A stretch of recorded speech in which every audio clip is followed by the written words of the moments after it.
Hello बच्चों, स्वागत है आपका आदर्श ग्रुप ऑफ एजुकेशन के इस आदर्श डिजिटल मंच पर। आज 21 फरवरी 2026 विज्ञान का पेपर था। आप बहुत खुश होंगे क्योंकि कितना अच्छा पेपर जो आपने इस आदर्श स्कूल में क्लास में जो चीज़ें पढ़ी है वो हूबहू। और सबसे बड़ी खास बात यह है कि आपने जो महासंग्राम दिए हैं, एटीएस दिए हैं, आदर्श टेस्ट सीरीज दिए, ऐसा कोई मेरे हिसाब से क्वेश्चन नहीं है जिन क्वेश्चनों को आपने पहले कहीं देखा नहीं होगा। और सारे के सारे क्वेश्चन टोटल मेरे हिसाब से आप 100% इस पेपर को आसानी से किया है, आपने कर सकते हो। मैं सेंटर पे भी गया था, आप में से काफ़ी बहुत सारे सभी विद्यार्थियों से मिला था।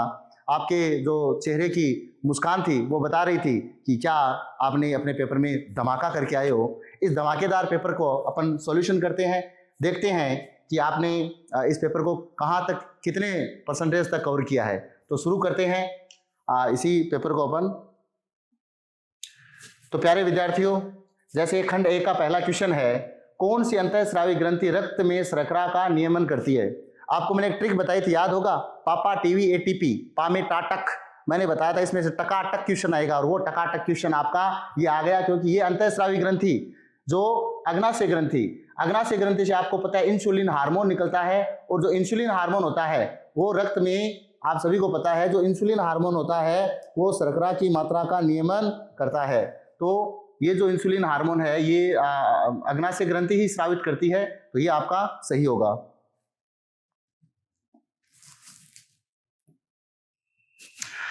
इसके बाद में आपको पता है इसके ग्रंथ से संबंधित और भी काफी बातें वो तो आपने सुनी है, लेकिन हमें फटाफट पूरा पेपर करना है।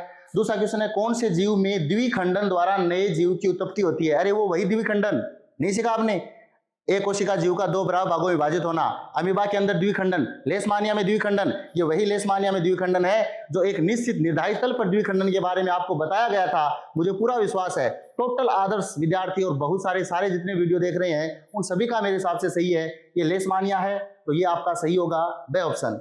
अगला है, पायरुवेट के विखंडन से यह कार्बन डाइऑक्साइड जल तथा ऊर्जा देता है। यह क्रिया कहाँ होती है। आपको पता है लाइफ प्रोसेस जैव प्रक्रम वाले चैप्टर में से आपने जो पायरुवेट यानी ग्लूकोज 6 कार्बन वाले अणु, जिसमें से पायरुवेट 3 कार्बन वाले अणु जो, और ये कोशिका द्रव्य में पायरुवेट बनता है और माइटोकॉन्ड्रिया में ये क्रिया संपन्न होती है। तो आपका ऑप्शन कौन सा होगा, ब ऑप्शन सही होगा इसका। तो ये भी बहुत इजी क्वेश्चन, काफी बार आपने एटीएस और महासंग्राम में इस क्वेश्चन को भी आपने देखा है। चौथा क्वेश्चन, अलैंगिक जनन में कितने जीव भाग लेते हैं। आपको पता है लैंगिक जनन में तो नर और मादा दोनों युग्मक भाग लेते हैं, और अलैंगिक जनन एक ही जीव के शरीर में भ्रूण का विकास भी होता है और परिवर्धन भी होता है। ऐसा अलैंगिक जनन में जीव सिर्फ एक ही भाग लेता है, तो ये आपका ए ऑप्शन सही होगा। अगला है, आहार श्रृंखला में सूक्ष्म जीवों की प्रमुख भूमिका। बहुत गजब की भूमिका है, ये सूक्ष्म जीव नहीं होते। तो आपको पता है इस पर्यावरण की गंदगी को काटता कौन, तो ये है अपघटक, अपमार्जक, अपघटक भी बोलते हैं। तो ये अपमार्जक होते हैं सूक्ष्म जीव जो जटिल कार्बनिक पदार्थों को तोड़ करके मिट्टी में मिला देते हैं और मिट्टी इन पदार्थों को वापस पुनः अवशोषित करके और अपनी जो पेड़ पौधों को देती है, और पेड़ पौधे फलते फूलते खिलते हैं, उनके फल फ्रूट्स अपन सब लोग खाते हैं। तो ये आपका अपघटक या अपमार्जक होगा। अगला, पीड़कनाशी की आहार श्रृंखला में बढ़ती हुई मात्रा कहलाती है। आप सभी को पता है कि ये जो जैव आवर्धन होता है, आजकल आपने देखा होगा कि अपन खेतों के अंदर बहुत सारी जो पौधों के अंदर दवाइयां देते हैं और वो पानी के माध्यम से, और जो दवाइयां जड़ों से पौधों में प्रवेश कर जाती है, उन जो बीजों को अपन खाते हैं, उन फलों को अपन खाते हैं, उन अनाज को अपन खाते हैं, तो वो जो हानिकारक रासायनिक पदार्थ हमारे शरीर में चला जाता है, इस घटना को अपन कहते हैं लाइफ मैग्निफिकेशन, जैव आवर्धन, राइट। तो ये जो जैव आवर्धन आपका होगा, बायोलॉजिकल मैग्निफिकेशन बोलते हैं अपन, तो ये द ऑप्शन इसका सही होगा। अब एक प्रिज्म द्वारा श्वेत प्रकाश के 7 अवयवी वर्णों में विभाजन, तो इसका तो कहना ही क्या, सीधा सा है वर्ण विक्षेपण, है ना। तो ये आपका सही होगा। सातों रंग बेजानी, हपिनाला या विबजोर आपने देखा है। नेक्स्ट क्वेश्चन देखते हैं अपन, तारों के टिमटिमाने का कारण। आप सभी को पता है वायुमंडलीय अपवर्तन, ये वायुमंडलीय अपवर्तन है जो इसी के कारण आपको पता है रात्रि के अंदर तारे टिमटिमाते हुए दिखाई देते हैं। तो ये सारी चीजें आपने रंग बिरंगे संसार वाले चैप्टर में देखी है बहुत बार। ये क्वेश्चन बहुत अच्छा क्वेश्चन है, और सबसे बड़ी खास बात है कि इसमें लॉजिक भी अच्छा है, और पेपर बनाने वाले ने वास्तव में संतुलित पेपर बनाया है। बहुत अच्छा पेपर है, जिन्होंने पढ़ा है और समझा है वो इस पेपर को पूरा का पूरा अच्छा सा सरल कर सकता है। इसमें दिया गया 2 भौतिक राशियां, ए 3 ओम, बी है 7 × 10⁻⁵ ओम मीटर के मान चालकों की लंबाई दुगुनी करने पर ए व बी के संगत मान क्रमशः होंगे। आपको पता है कि 2 भौतिक, ए का 3 ओम यानी पहली जो राशि है उसका 3 ओम प्रतिरोध दिया गया है, और प्रतिरोध को प्रभावित करने वाले 4 कारक थे। 4 कारक में से एक कारक लंबाई पर निर्भर करता है।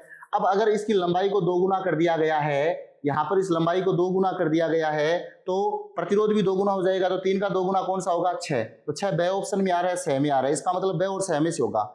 आगे यहाँ पे 7 दिया हुआ है, लेकिन आपको पता है प्रतिरोधकता या विशिष्ट प्रतिरोध होता है वो लंबाई पर निर्भर नहीं करता है, इसलिए आपको कंफ्यूज करने वाला क्वेश्चन था। बहुत सारे बच्चों ने 7 का भी 2 गुना 14 कर दिया, लेकिन नहीं, 1 का यानी 3 का 2 गुना 6 करना था, और 7 क्योंकि प्रतिरोधकता लंबाई पर निर्भर नहीं करती है, इसलिए इसका ऑप्शन कौन सा होगा? ब। फास्ट बता रहे हैं ताकि जल्दी जल्दी पूरा अपना पेपर सॉल्यूशन हो जाए। इसको आप अपने हिसाब से स्पीड कम या ज्यादा करके आप इस वीडियो को देखोगे तो बड़ा आनंद आएगा। इसके बाद में अगला क्वेश्चन है विद्युत धारा का सीधा सा। विद्युत धारा का ऐसा ही मात्रक आप सभी को पता है एम्पियर, जो मेरी एम्पियर के समान में रखा गया था। विद्युत वाले चैप्टर में आपने पढ़ाई है 5-5 बार अपने आदर्श के अंदर। जो रिवीजन होता है उस रिवीजन का और फायदा क्या होता है? यही तो फायदा है। इसके बाद में अगला क्वेश्चन है क्षण चुंबक के भीतर चुंबकीय क्षेत्र रेखाओं दिशा। कितना अच्छा क्वेश्चन है ये। जो चुंबक होती है उस चुंबक के 2 ध्रुव होता है, एक एन होता है एक एस होता है। आप सभी को पता है कि चुंबक के बाहर चुंबकीय क्षेत्र की दिशा एन से एस की तरफ होता है, लेकिन अंदर किधर होता है? एस से एन की तरफ होता है। तो ये बहुत सारे जिन्होंने रटा है उन्होंने तो उल्टा कर दिया। अंदर की बात पूछी है तो ये एस से एन यानी दक्षिण से उत्तर की तरफ। इसका सही ऑप्शन देखते हैं अपन कहाँ है? दक्षिण से उत्तर की तरफ, ब ऑप्शन सही होगा। नेक्स्ट क्वेश्चन देखते हैं अपन। ये आपका फ्लेमिंग के वामहस्त नियम के लिए मैंने बताया था ना, फादर मदर चाइल्ड। फादर अंगूठा है ना, एफ फोर्स मतलब बल, mother M magnet, child current C. तो आपका अंगूठा बल, ये आपका हो गया मदर मैग्नेट चुंबक, और ये करंट चाइल्ड बच्चा। तो उपरोक्त सभी तीनों तर्जनी चुंबकीय क्षेत्र अंगूठा चालक प्रभावित बल मध्यमा विद्युत धारा की दिशा। तो मेरा कहने का मतलब ये जो द ऑप्शन है ये एकदम बिल्कुल करेक्ट ऑप्शन होगा, आपका सही ऑप्शन होगा, राइट। इसके पश्चात नेक्स्ट अपन देखते हैं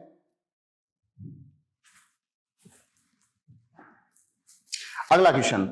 इसके पश्चात बिना बुझा हुआ चूना का रासायनिक सूत्र। आपको पता है बिना बुझा हुआ रासायनिक सूत्र कैल्शियम ऑक्साइड, ये CaO। तो पहले ही चैप्टर में आपने काफी बार पढ़ा है, बिना बुझे चूने में जल मिलाने पर बुझे हुए चूने का निर्माण होता है। सारी चीजें आपने पढ़ी है, इसका ऑप्शन होगा आपका ए ऑप्शन होगा। इसके पश्चात नेक्स्ट अपन आगे बढ़ते हैं। जो ये क्वेश्चन अच्छा क्वेश्चन, गजब का क्वेश्चन, ये एक साल 2024 के पेपर में भी आया था। ये यहाँ पे जो आपको क्वेश्चन दिखाई दे रहा है Fe + H2 Fe3O4 H2 उपरोक्त अभिक्रिया में की संतुलित समीकरण में Fe का गुणांक यानी संतुलित समीकरण करना है। तो इधर आपको पता है Fe3 है, तो सीधा सा डायरेक्ट टाइम भी बचता है। यहाँ पे हमने 3 लगाते ही Fe जो समीकरण है ये क्या हो जाती है? संतुलित। तो आपका जो सही जो इसका आंसर होगा, ये सही आंसर कौन सा हो जाएगा आपका? सही ऑप्शन, राइट। तो ये सही ऑप्शन जिसमें 3। ठंडे जल के साथ अभिक्रिया करके हाइड्रोजन गैस प्रस्तुत करने वाले। आप सभी को पता है कि सोडियम ही ऐसा है, सोडियम और पोटेशियम ऐसी धातु है जो ठंडे जल के साथ तीव्र गति से अभिक्रिया करती है और हाइड्रोजन गैस देती है। यहाँ आपको पता है चांदी तो हाइड्रोजन के साथ जल के साथ अभिक्रिया बिल्कुल ही नहीं करती है। आयरन आप सभी को पता है भाप के साथ अभिक्रिया करता है। तो यहाँ पर जो सोडियम है वो ठंडे जल के साथ तीव्र गति से अभिक्रिया करती है। ध्यान दे, मैं यहाँ आपको सिर्फ पेपर का सोल्यूशन और आंसर बता रहा हूँ। अगर अपन एक एक का इसका पूरा कारण देखेंगे, ऐसे बहुत सारे कारण सहित वीडियो वो 9th वाले बच्चों के काम आएंगे, क्योंकि वो 10th में आने वाले हैं। तो वो कारण सहित अगला दूसरा वीडियो बनाया जाएगा, क्योंकि आदर्श डिजिटल मंच है वो एक एक बच्चे का ध्यान रखती है, एक एक बच्चे का ख्याल रखती है कि कौन से वीडियो को कहाँ किस स्तर पर हमें उपयोग में लाना है। ओके, इसके बाद में अभिक्रिया का सही घटनाक्रम, ये तो सभी को पता ही होगा। कानो के मांगियो आलू जंक फ्रूट प्रभु हैं, कॉपर हलवा आगे और। तो ये आप कभी एक जो कहानी मेरी बताई हुई है वो भूल नहीं सकते। इसी कहानी के अंतर्गत ये देखो, कानो के मांगियो यानी मैग्नीशियम, आलू एल्यूमिनियम नहीं है, जंक यानी जिड, जर्डन फ्रूट यानी एपी, यानी सही ऑप्शन कौन सा होगा? ब। और गारंटी के साथ आप सभी ने बहुत अच्छे से, ये जो सरल क्वेश्चन नहीं है फिर भी आपने बहुत अच्छे से किया है, क्योंकि आप प्रताप जी के स्टूडेंट हो, आदर्श के विद्यार्थी हो, इसलिए बिल्कुल सही होगा ये क्वेश्चन। अगला है कार्बोक्सिलिक अम्ल में उपस्थित प्रकार्यात्मक समूह है। आपको पता है प्रकार्यात्मक समूह कार्बोक्सिलिक अम्ल होता है, उसके अंदर C double bond O single bond OH। तो ये सही आंसर O हो जाएगा। ये आपको पता है कीटोन का है, ये एल्डिहाइड का है, ये एल्कोहल का है। 4 ही अपने पास फंक्शनल ग्रुप है। हाइड्रोजन की परमाणु संख्या बड़ा इजी क्वेश्चन है, सभी को पता है हाइड्रोजन 1 नंबर पे होता है। अब आता है दूसरा क्वेश्चन, रिक्त स्थान की पूर्ति कीजिए। जीवों में वे सभी प्रक्रम जो सम्मिलित रूप से अनुरक्षण का कार्य करता है, ये परिभाषा ही दे दी, लाइफ प्रोसेस जैव प्रक्रम। तो यहाँ पे आपका जो होगा जैव प्रक्रम, राइट। अमीबा अंगुली रूपी प्रवर्ध से भोजन के कणों को घेर लेते हैं, संगलित होकर, अमीबा वाला पाठ नंबर 6 इसी लाइफ प्रोसेस जैव प्रक्रम वाले चैप्टर से। तो ये क्या बनाता है? खाद्य रिक्तिका बनाता है। क्या बनाता है? खाद्य रिक्तिका, राइट। तो नेक्स्ट चलते हैं अपन अगले पेज पे। लक्षणों की वंशानुक्रम के नियमों का प्रतिपादन। आपको पता है ग्रेगर जॉन मेंडल ने दिया था। जो है ना लक्षणों के वंशानुक्रम के नियमों का प्रतिपादन किसने किया था? ग्रेगर जॉन मेंडल ने किया था। लैंगिक जनन में संतति में गुणसूत्रों की संख्या आपको पता है, आधे माता से आधा पिता से, 23 और 23 कितने हो गए? 46, यानी समान बनी रहती है। तो समान कितनी हुई? 46। तो चाहे संतति के अंदर जो गुणसूत्रों की संख्या कितनी होंगी? समान बनी रहती है। जलीय विलयन में HCl के वियोजन से, आप सभी को पता है जो HCl होता है इसको आप जलीय विलयन में वियोजन करते हो तो ये क्या बन जाता है? H + Cl A-। आपको क्या पूछा है देखना, अच्छा क्वेश्चन है, कितना अच्छा दिया है। ऋणायन का सूत्र, तो केवल ऋणायन का सूत्र आपका क्या था प्रिय विद्यार्थियों? Cl-। तो यहाँ पे Cl- होगा। नेटल में, नेटल वही जो मेरे से टल, नेटल मेरे से टल, यानी जो नेटल एक पौधा होता है इसके अंदर जो डंक होते हैं यानी कांटे बोल सकते हैं अपन, डंक तो सॉरी उसके मधुमक्खी के अंदर नाम आ गया, उस कांटे से फार्मी कमल निकलता है जिसको अपन मेथेनोई कमल बोलते हैं, कार्बोक्सिलिक अम्ल वाला। तो मेथेनोई कमल होता है, मेथेनोई कमल की उपस्थिति के कारण हमें नेटल के डंक से दर्द और जलन का अनुभव होता है। तो ये कौन सा होगा आपका? मेथेनोइक, या फार्मी कमल भी आपने यहाँ पे किया है तो ये बिल्कुल आपका सही होगा। अब क्वेश्चन नंबर 3 आ जाता है, अति लघुत्तरात्मक क्वेश्चन जिस एक नंबर के हैं। तो पहला क्वेश्चन, मस्तिष्क का कौन सा भाग रक्तदाब, लार, वमन को नियंत्रित करता है? सभी को पता है पश्च मस्तिष्क का कौन सा? सोचो, मेडुला ओब्लांगेटा, मेडुला ओब्लांगेटा। तो इसका जो सही आंसर होगा 1 नंबर का क्वेश्चन है मेडुला ओब्लांगेटा। पादपों में कौन सा हार्मोन कोशिका विभाजन को प्रेरित करता है? बस लास्ट महासंग्राम के अंदर यही क्वेश्चन थे, इनमें से ऊपर वाले में बहुत सारे थे, ये सीधा दिया हुआ था साइटोकाइनिन। आपको पता है पादप हार्मोन जो मैंने AGS बताया था, है ना, आजाद सर के नाम से, ऑक्सिन जिबेरेलिन साइटोकाइनिन। तो साइटोकाइनिन जो पादप हार्मोन होता है वह कोशिका जो विभाजन को प्रेरित करता है, साइटोकाइनिन हार्मोन। इसके पश्चात अगला है, 2 अलग अलग लक्षणों के वंशानुक्रम में F2PD के लक्षण प्रारूप अनुपात। अब 2 अलग अलग लक्षण, अब देखो एक लक्षण जैसे लंबाई तो अपन एक ही लक्षण बोलेंगे, चाहे लंबा यानी ऊंचा या फिर बोना। अब 2 लक्षण बोल दिया, इसका मतलब क्या हुआ? एक तो बात कर रहा है ये जैसे कलर की, जैसे रंग की बात कर ली, जैसे कि हरा और पीला जो भी है, और एक आकृति की बात कर दी, तो ये द्विसंकर संकरण में आता है। और द्विसंकर संकरण के अंदर F2PD का लक्षण प्रारूप कितना हो गया? 9:3:3:1, जो आपको बताया हुआ है सारा। तो बहुत इजी क्वेश्चन है, ये दिया हुआ है और समझने वाला भी क्वेश्चन है।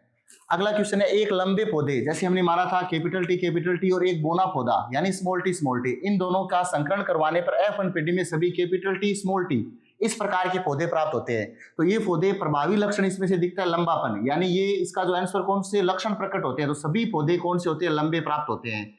सभी पौधे कौन से होते हैं? लंबे पौधे प्राप्त होते हैं। तो ये कर सकते हो, या फिर ऐसे लिख सकते हो कि सभी पौधे अशुद्ध लंबे, कौन से? अशुद्ध लंबे पौधे प्राप्त होते हैं, राइट। तो ये क्वेश्चन भी अच्छा था। वायुमंडल में ओजोन परत क्यों आवश्यक है? आप सभी को पता है ओजोन O3 परत जो एक वास्तव में खतरनाक विष होता है, लेकिन हमारी पृथ्वीवासियों की रक्षा करते हैं, कवच के रूप में कार्य करता है, क्योंकि सूर्य के प्रकाश से आने वाली हानिकारक पराबैंगनी विकिरणों से हमारी रक्षा करता है। ये हानिकारक पराबैंगनी विकिरणों से हमारी ये रक्षा करता है, राइट। इसके पश्चात अगला है, गोलीय दर्पण की वक्रता केंद्र को परिभाषित कीजिए। आपको पता है गोलीय दर्पण होता है, चाहे उत्तल की बात करो चाहे अवतल की बात करो, तो गोलीय दर्पण होता है ये खोखले कांच के गोले का भाग माना जाता है। जैसे मैंने यहाँ पे जो चित्र आपको दिखाया है, ये चित्र है आपके अवतल दर्पण का। एक गोलीय दर्पण खोखले जो गोले का भाग होता है, इस पूरे खोखले गोले का जो मध्य बिंदु होता है इसको अपन बोलते हैं सेंटर ऑफ कर्वेचर, जिसे हिंदी में कहते हैं वक्रता केंद्र। तो वक्रता केंद्र की परिभाषा क्या हो गया कि जो गोलीय दर्पण होता है ये खोखले गोले का भाग होता है, और इस खोखले गोले का मध्य जो बिंदु होता है इसे अपन क्या कहते हैं? सेंटर ऑफ कर्वेचर या वक्रता केंद्र कहते हैं, जिसे C से प्रदर्शित करते हैं, राइट। इसके पश्चात अगला हमारा क्वेश्चन है, लेंस की क्षमता, पावर ऑफ लेंस, है ना, लेंस की क्षमता को परिभाषित कीजिए। आप सभी को पता है हमारे कॉनकेव और कॉन्वेक्स दोनों लेंस है, यानी उत्तल और अवतल दोनों लेंस है।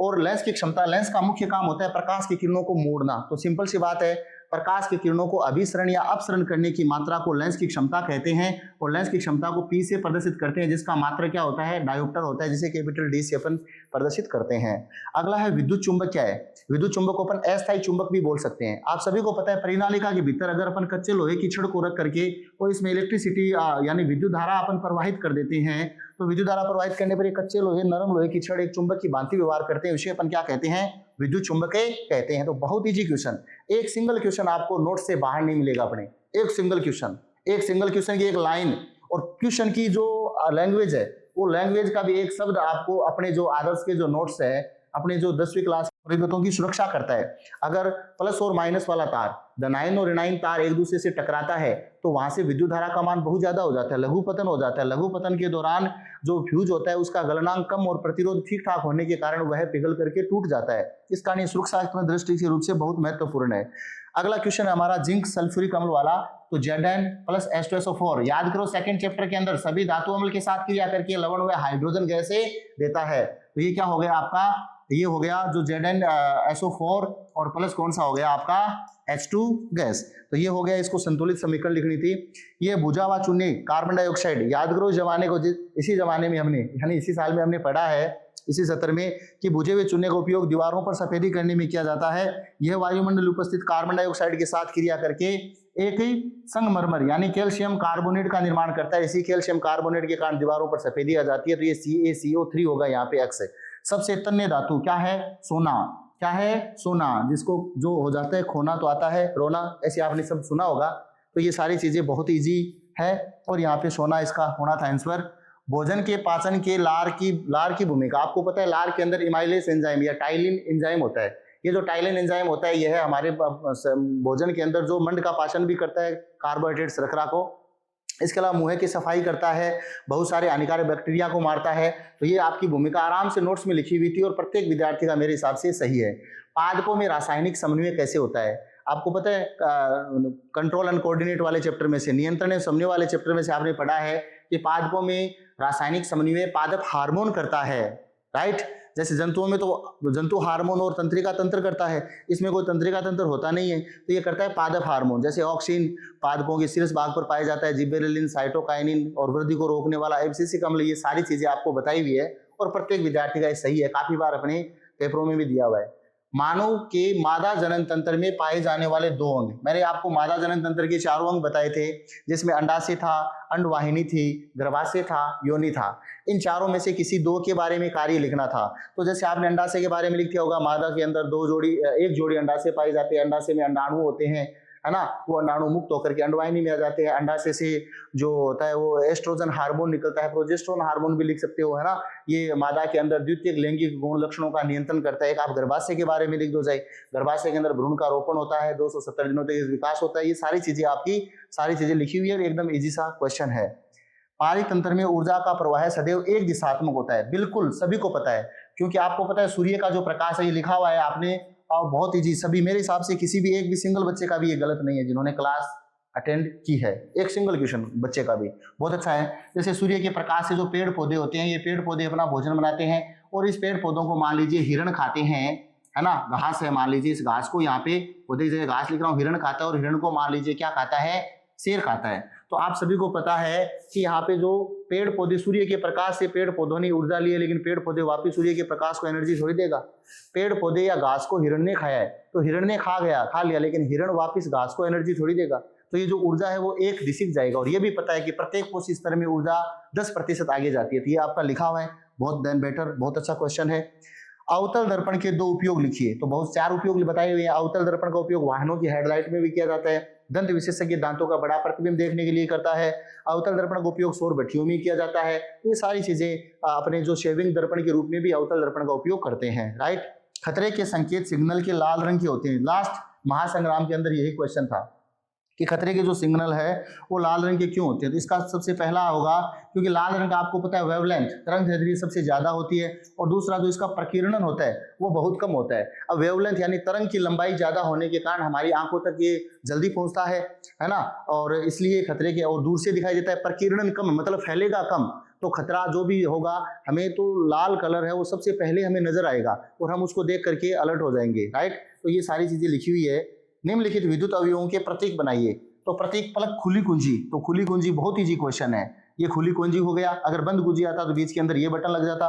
धारा नियंत्रक, आपको पता है ये प्रतिरोध है और प्रतिरोध को अपना परिवर्तन करेंगे तो धारा तो ऑटोमेटिक परिवर्तित होगी। ये आपका किसका है, धारा नियंत्रक का चित्र है। नेक्स्ट क्वेश्चन देखते हैं अपन, क्वेश्चन नंबर 11, 2 नंबर के क्वेश्चन चल रहे हैं। अब घरेलू विद्युत परिपथ में सामान्यतः विद्युत साधित्रों उपकरणों को किस प्रकार जोड़ते हैं। अरे कितना इजी क्वेश्चन है। अपने घरों के अंदर विद्युत साधित्रों को, उपकरणों को पार्श्व क्रम या समांतर क्रम में जोड़ते हैं, पार्श्व क्रम या फिर समांतर क्रम, जबकि फ्यूज को श्रेणी क्रम में जोड़ते हैं। अब समांतर क्रम के लाभ लिखने थे, अब लाभ आपने कितने लिखा है, समांतर क्रम में जो भी अपन उपकरण जोड़ेंगे तो अगर एक उपकरण कोई खराब या बंद हो जाता है तो अन्य उपकरण पर कोई प्रभाव नहीं पड़ता है। इसमें समान वोल्टता पर हम अपनी मनचाही विद्युत धारा प्राप्त कर सकते हैं। तो कितना ये अच्छा क्वेश्चन दिया हुआ है। निष्कर्षण प्रक्रम में जिंक सल्फाइड को ऑक्साइड में क्यों परिवर्तित किया जाता है? आप सभी को पता है खनिज से जब धातुओं को निकाला जाता है उसमें जो मध्यम क्रियाशील धातुएं होती है उसमें सल्फाइड या फिर कार्बोनेट की जो अशुद्धियां पाई जाती है। अब जो सल्फाइड को आप सीधा गर्म करके सीधा धातु प्राप्त करोगे तो ये इम्पॉसिबल है। अगर हम जिंक सल्फाइड को भर्जन द्वारा, जैसे ZnS है, भर्जन का मतलब क्या होता है, वायु की उपस्थिति में उच्च ताप पर अपन गर्म करके इसको अगर धातु ऑक्साइड में बदल लेते हैं तो ये जो धातु ऑक्साइड है प्लस SO2 तो अलग चला ही जाएगा, ये धातु ऑक्साइड है। इस धातु ऑक्साइड का आप आसानी से कार्बन के साथ में या फिर जिंक से अधिक क्रियाशील तत्व के साथ में आप प्रतिस्थापित करवा सकते हो या कार्बन के साथ अपचयन करवा सकते हो, ऑक्सीजन से यहाँ से हट सकता है। तो ये क्या बन जाएगा आपका, Zn बन जाएगा, O2 बन जाएगा। तो ये जरूरी होता है जिंक सल्फाइड को पहले ऑक्साइड में बदलना। नाइट्रोजन के अणु के लिए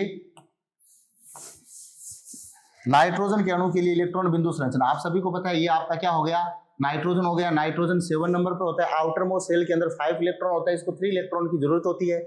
तो ये हो गया आपका 1 2 3 और ये हो गया 4 5 1 2 3 4 5। तो आप सभी को पता है इसको जो ऑक्टेट कंप्लीट करने के लिए 3 इलेक्ट्रॉनों की आवश्यकता होगी, यहाँ पे N2 के बीच में ट्रिपल बॉन्ड बन जाएगा। तो इजी क्वेश्चन, बहुत इजी, प्रत्येक विद्यार्थी का मेरे हिसाब से सही है। कुछ प्रकार के, अब आ गया खंड सी जो 3 नंबर के क्वेश्चन है। कुछ प्रकार के पादपों को उगाने के लिए कायिक प्रवर्धन का अभ्यास किया जाता है। जी हाँ बिल्कुल, ये बहुत जरूरी है।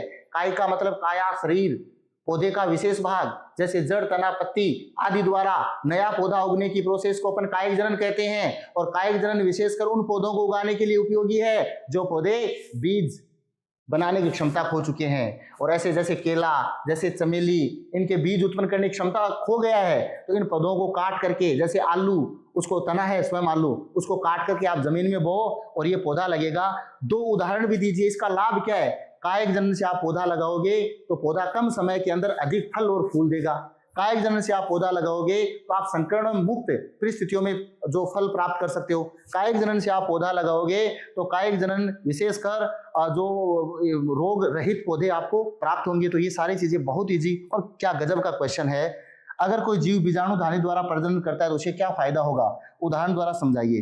बीजाणुधानी आपको पता है राइजोपस में वैसे तो था, बीजाणुधानी प्रजनन करने से कम समय में आपके अधिक सारे जो पौधे हैं वो प्राप्त कर सकते हो आप। और ये सारी चीजें यही भी आपके जो जनन वाले चैप्टर से आपने प्राप्त किया है।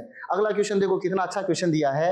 800 वोल्ट अनुमतः का कोई विद्युत रेफ्रिजरेटर, कितने वोल्ट का, 800। तो विद्युत रेफ्रिजरेटर 800 वोल्ट का है। विद्युत रेफ्रिजरेटर 4 घंटे प्रतिदिन, यानी कितने घंटे, 4 घंटे, यानी ये तो आपका आ गया P और ये आ गया आपका T। P इंटू टी आपको पता है एनर्जी, PT विद्युत ऊर्जा, राइट। तो ये हो गया और इसमें दिया हुआ है 2 रुपये प्रति। तो सबसे पहले आप ऊर्जा निकाल लोगे या फिर सभी को बताया हुआ है ऊर्जा, और ये जो महीने दिया हुआ है 2 घंटे यानी 2 रुपये, तो प्रति यूनिट KW को सामान्य भाषा में अपन KWH को यूनिट कहते हैं। सितंबर माह में, सितंबर माह का मतलब मेरा बताया हुआ है, सितंबर माह में जैसे जनवरी 31वां महीना, जनवरी, फरवरी, मार्च, अप्रैल, मई, जून, जुलाई और अगस्त और सितंबर अंदर आ रहे हैं ना खड्डे में, तो ये 30 डेज का होता है। इसको अपन क्या करेंगे, 30 कर देंगे। और चूंकि ये वाट में दिया हुआ है इसलिए आपको पता है KWH यानी यूनिट में, तो आपको 1000 का भाग देना पड़ेगा। और ये सारा ऐसा करने पर और ये आंसर आ जाएगा इसका, टोटल इनको इंटू करने पर आंसर आ जाएगा। मेरे हिसाब से 192 आंसर आएगा। आप देख लेना, गुणा तो करना आता है आपको, मल्टीपल तो, राइट। अगला जो हमारा क्वेश्चन है इसी की अथवा में, और ये जो कल एक्स्ट्रा क्लास में, आज जो मैंने अभी तक बताए कहना भूल गया, ऐसा कोई क्वेश्चन नहीं है जो कल हमारी आदर्श की अतिरिक्त क्लास के अंदर क्वेश्चन नहीं आया है। ये फायदा होता है, सारे क्वेश्चन बोले हुए हैं, ठीक है ना। तो इसमें दिए गए विद्युत परिपथ में एमीटर का पाठ्यांक, यानी एमीटर किसका, विद्युत धारा का मान करते हैं। तो हमें आई ज्ञात करना है मित्रों। तो आई कैसे करोगे, सबसे पहले आप इसका क्या निकालोगे, तुल्य प्रतिरोध निकालोगे। तो ये तीनों क्या है बताओ, पार्श्व क्रम में है। तो 1y3 + 1y3 + 1y3 is equal to 1/r, जो भी है पैरेलल है, RP दे देते हैं। तो 3 3, ये कितना आ गया 1, 1y RP। तो R के ऊपर वो तो 1 है तो कोई दिक्कत नहीं हो जाता है। ये आपका आ गया 1 ओम। तो यहाँ पर बताओ इन तीनों का कितना ओम आ गया, 1 ओम। तो ये एक नया चित्र बन गया। और नया चित्र कैसा बना है यहाँ पे बता रहा हूं मैं इस डिजिटल मंच पर आपको। ये आपका कितना ओम है, 1 ओम। यहाँ पर तीनों का कितना आ गया 1, और इसका कितना आ गया 2। यहाँ पर आपको पता है ये जो सेल दिया हुआ है, बैटरी नहीं दी हुई है, ये कितना दिया हुआ है 8 वोल्टेज का। और ये आपका स्विच, एमीटर वगैरह जो भी आपको आई याद करना है। तो अब श्रेणी क्रम में हो गया ये। अब श्रेणी क्रम का मतलब ये हो गया, श्रेणी क्रम का सूत्र R1 + R2 + R3, 1 2 और 2 4। तो आपके पास टोटल R कितने ओम हो गए? 4 ओम। V आपके पास कितना है? 8। आपको ज्ञात करना है I। आप सभी को पता है I बराबर क्या होता है? V बटा R। V आपके पास में कितना है? 8। R आपके पास कितना है? 4। तो कितना हो जाएगा? 2। और इसका जो मात्रक है एम्पियर, राइट। तो इसका सही आंसर आ जाएगा 2 एम्पियर। बहुत गजब का क्वेश्चन है, 3 नंबर का। अच्छा क्वेश्चन है वास्तव में, बहुत शानदार पेपर बनाया है। अब अगला है Pb + Cu Cl2 x। तो आपको पता है यहाँ पे Pb Cu को प्रतिस्थापित कर देगा तो यहाँ पे बन जाएगा आपका PbCl2, राइट। Cu अलग हो गया। उपरोक्त अभिक्रिया में X का नाम लेड क्लोराइड बोल सकते हैं अपन, PbCl2, राइट। वियोजन अभिक्रिया को संयोजन अभिक्रिया, ये सभी को पता है। वियोजन अभिक्रिया में एक अभिकारक 2 या 2 से अधिक उत्पादों में टूटता है और संयोजन अभिक्रिया में 2 या 2 से अधिक अभिकारक मिलकर एकल उत्पाद बनाते हैं। यही तो हो गया ना विपरीत। तो ये बहुत सारे मेरे काफी बार बताए हुए हैं, हर अपने महासंग्राम टेस्ट में काफी बार ये दिए हुए हैं क्वेश्चन। आज पता चल रहा होगा आपको भी कि यार महासंग्राम की कितनी जबरदस्त वैल्यू है। जो हमारे यहाँ पे आदर्श स्कूल ने नवाचार किया था, अब तो बहुत सारी जगह पे इसी चीज को फॉलो हर स्कूल में लगभग हमें देख करके करते हैं। उनको भी बहुत बहुत बधाई है। लेकिन इससे इतना जबरदस्त बेनिफिट बच्चों को मिलता है जिसकी कोई कल्पना नहीं है। सारे के सारे बड़े बच्चे आज सेंटर पे देख रहे थे तो बच्चों के चेहरों पर मुस्कान से लग रहा था। सारे बच्चे बोल रहे थे सर इससे तो ज्यादा हार्ड हमारे महासंग्राम के पेपर थे। और ऐसे पेपरों को तो हमने पता नहीं काफी बार कितनी बार दे लिया। तो ये जब सब सुनते हैं तो हमें भी इंजॉय आता है कि यार वास्तव में जो मेहनत कर रहे हैं हम लोग, चाहे 10th हो, चाहे 11th हो, चाहे 12th हो, तो ये सारी चीजें वैसे हम लोग इजीली हो जाता है काम। अगला है ये CO2H2O। आपको पता है पेड़ पौधे कार्बन डाइऑक्साइड, जल, सूर्य की प्रकाश, क्लोरोफिल की उपस्थिति के अंदर क्या बनाता है? कार्बोहाइड्रेट C6H12O6 से। तो यहाँ पे X का नाम हो गया और ये हो गया आपका C6H12O6 ग्लूकोज हो गया, राइट। कार्बन परमाणु में कौन सा परिवर्तन होने पर C4- बनेगा? आप सभी को पता है ऋणायन भी कब बनेगा? ऋणायन का मतलब मैंने बताया था ना, माथे रुपया होना। माथे रुपया कब होता है? जब अपन दूसरे से उधार लेते हैं। और उधार जब पैसे लेते हैं तो चुकाने का डर रहता है ना कि यार इतने ले लिए। जैसे मैंने 4 रुपये लिए हैं तो मेरे 4 रुपया ऋण आ गया। आप सभी को पता है कार्बन के फर्स्ट सेल के अंदर इलेक्ट्रॉन होते हैं 2। इसमें कार्बन के अंदर इलेक्ट्रॉन टोटल होते हैं 6, प्रोटॉन भी टोटल कितने होते हैं? 6 होते हैं। तो फर्स्ट में 2, अगले में कितने हो गए? 4 इलेक्ट्रॉन हो गए। अब -4 कब बनेंगे? इसको 4 इलेक्ट्रॉन और यहाँ पे डालना पड़ेगा। हालांकि आपको पता है 6 प्रोटॉन वाले नाभिक में 6 और 4 10 इलेक्ट्रॉन धारण करना मुश्किल हो जाता है। लेकिन क्वेश्चन ने पूछा ही है कि ऋणायन बनेगा कब। हम तो ऐसे ही बोलेंगे ना कि भैया इसने 4 इलेक्ट्रॉन ले लिया है। भैया नहीं लिखना है पेपर में, ये भैया नहीं है, तत्व है ये कि भाई कार्बन है वो 4 इलेक्ट्रॉन ग्रहण करके C4- में बदला है, राइट। तो ये हो गया। समझाइए निम्नलिखित यौगिकों के नामकरण। कितना इजी, मैंने कल ही बताया था बोर्ड पे कि एकदम इजी सा यूपीएससी आएगा। 1 2 3। तो 1 क्लोरो और 3 यानी प्रोप धन एन, 1 क्लोरो प्रोपेन। ये आपको पता है आ गया आपका कीटोन भाई साहब। तो मैथ है प्रोप प्रोपे नॉन, करो माइंड को ऑन। ओके, बढ़ते हैं आगे अपन। अब अथवा के अंदर वाह क्या गजब की रिएक्शन दी है। और सबसे बड़ी खास बात, अभी थोड़ी देर पहले अपना एक धीरज प्रजापति बच्चा है, उसी से बात हुई थी कि सर मैंने इन तीनों समीकरण वाला ये क्वेश्चन किया है, यानी तीनों रिएक्शन। तो कहने का मतलब जो 12th क्लास के बच्चे भी समीकरणों से इनसे डरते हैं, तो बड़े बच्चे प्यार से ऐसे कर लेना एक टीचर के लिए भी आनंद की बात है। तो बहुत अच्छा है। तो ये देखो कितना अच्छी सी जो रिएक्शन दी है। एथेनोइक अम्ल है, एथेनोइक ओइक है ना। तो एथेनोइक अम्ल CH3COOH। और ये किसके साथ अभिक्रिया करता है? यहाँ पे sodium hydrogen carbonate baking soda NaHCO3। आप सभी को पता है ये तोड़ना पूरी मैकेनिज्म मेरी बताई हुई है, लेकिन समय बहुत ज्यादा लग जाएगा, 7-8 घंटे लग जाएंगे पूरा अपन एक एक चीज को सॉल्यूशन करेंगे। तो लेकिन पूरा सीधा मैं समीकरण लिख रहा हूँ सीधा डायरेक्ट। ये हो गया CH3COO, यहाँ H+, आपको पता है माइनस, ये यहाँ पे प्लस वाला यहाँ पे आएगा। तो Na क्योंकि सक्रियता श्रेणी में Na हाइड्रोजन आसानी से प्रतिस्थापित कर देता है। आप सभी को पता है H2 भी बन जाएगा और यहाँ पे क्या बन जाएगा? CO2। एथेनॉल कौन सा होता है? C2H5OH। ये होता है K2Cr2O7। मैंने बताया था ना हम लिए K2Cr2O7 पोटेशियम डाइक्रोमेट या पोटेशियम परमैंगनेट KMnO4 इनकी उपस्थिति के अंदर ये प्रबल ऑक्सीडेंट एजेंट ऑक्सीकारक पदार्थ है जो ऑक्सीजन को दे देता है। और यहाँ पर ऑक्सीजन लेने के बाद में ये क्या बन जाता है? CH3COOH। आपको पता है कौन से चैप्टर से? चौथे चैप्टर से मैंने ये बताई थी रिएक्शन, और कितनी गजब की प्यारी रिएक्शन है। तो बहुत अच्छा क्वेश्चन दिया है जो आदर्श विद्यार्थी आराम से आप सब लोग देख रहे हो इस क्वेश्चन को कर सकते हो। एथेनोइक अम्ल को यानी ये कौन सा हो गया आपका? CH3COOH। मुझे लग रहा है कि मैं बहुत ज्यादा फास्ट बोल रहा हूँ, लेकिन फास्ट बोलना बहुत ज्यादा मजबूरी भी है क्योंकि फटाफट सॉल्यूशन करना है। सॉल्यूशन कर रहे हैं अपन, धीरे धीरे अपन करेंगे तो काफी समय लग जाएगा। इसलिए अपन फास्ट पढ़ रहे हैं ताकि आपको 1.5 में नहीं देखना पड़े, है ना।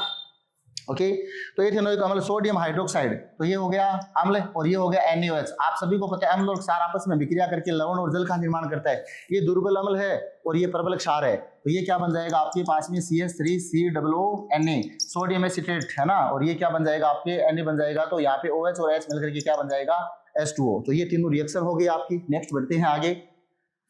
मानव में पाचन तंत्र का नामांकित चित्र, लाइव प्रोसेस से सभी ने काफी बार चित्र किया था, सीधा सीधा क्वेश्चन आ गया। तो ये मानव पाचन तंत्र चित्र। पचे हुए भोजन का अवशोषित करने के लिए छोटी आंत, आपको पता है क्षुद्रांत्र होता है, जिसमें कार्बोहाइड्रेट, वसा और प्रोटीन का पूर्ण पाचन स्थल है, इसी में होता है। क्षुद्रांत्र से यकृत ग्रंथि जुड़ी होती है, अग्नाशय ग्रंथि जुड़ती है, यकृत के अंदर आपको पता है पित्ताशय होता है, पित्ताशय से पीत लवण निकलता है, उधर अग्नाशय ग्रंथि। तो ये सारी चीजें आपकी बताई हुई है। ये श्वसन तंत्र, गैसों में विनिमय के लिए फेफड़ों का है ना, O2 अंदर लेना, CO2 कैसे बाहर निकालना, ये सारी प्रोसेस लिखी हुई है, बायो की चीजें हैं, राइट।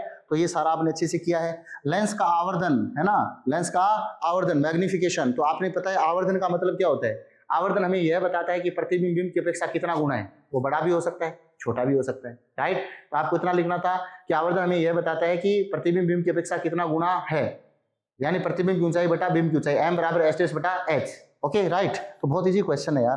प्रकाश के परावर्तन के 2 नियम लिखिए, तो 2 नियम कौन से थे आपको पता है कि जब पहला नियम ये था आपतित, परावर्तित और अभिलंब, यानी incident, reflect and normal rays एक ही सतह पर स्थित होती है और ये दोनों एंगल बिल्कुल इक्वल होते हैं। दूसरा जो नियम होता है हमारा, दोनों नियम बता दिया, एक तो एक ही सतह पर होते हैं और दोनों कोण बराबर होते हैं।